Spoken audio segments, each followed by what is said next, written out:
Ladies and gentlemen, boys and girls, children of all ages, here we go again. It was about 1992, 93, and I caused a 10-car pileup and walked away.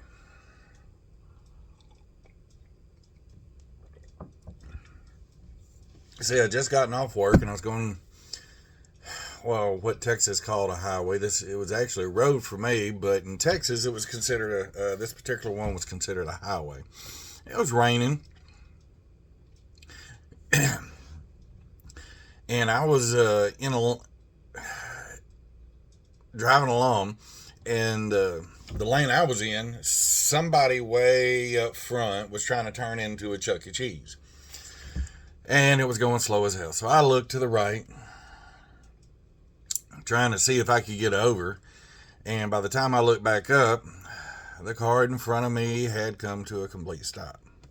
And between that and the fact it was raining, everybody came to a complete stop. Except me.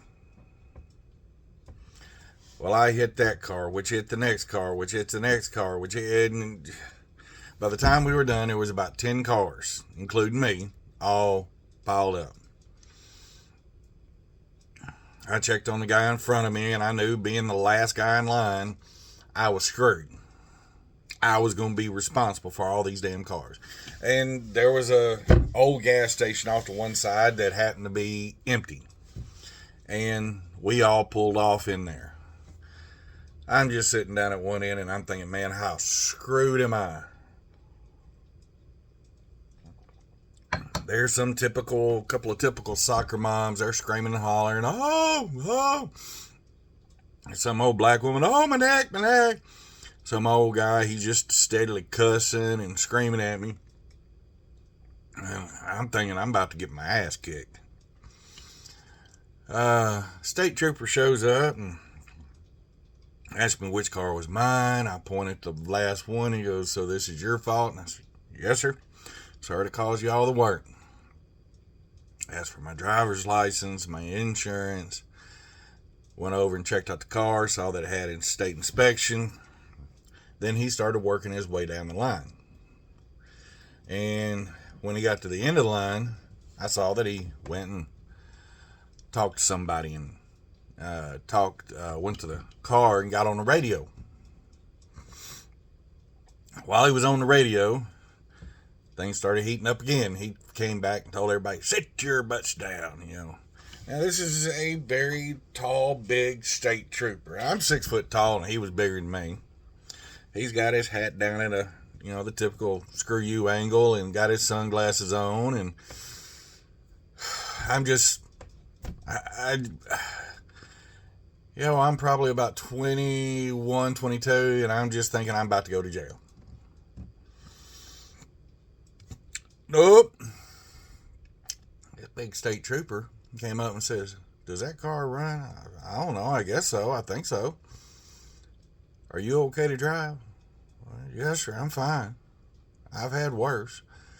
I need you in a few minutes. There's going to be a couple of more state troopers show up here, and when they show up and I give you the head nod, you need to get in that car and leave. Why? I thought I was the one responsible. He said, son, you are the only one here with a current valid driver's license, current valid insurance, and current valid state inspection. I'm going to be here for the next hour writing tickets, and I need backup because I know the minute I tell you to leave, there's going to be a small riot.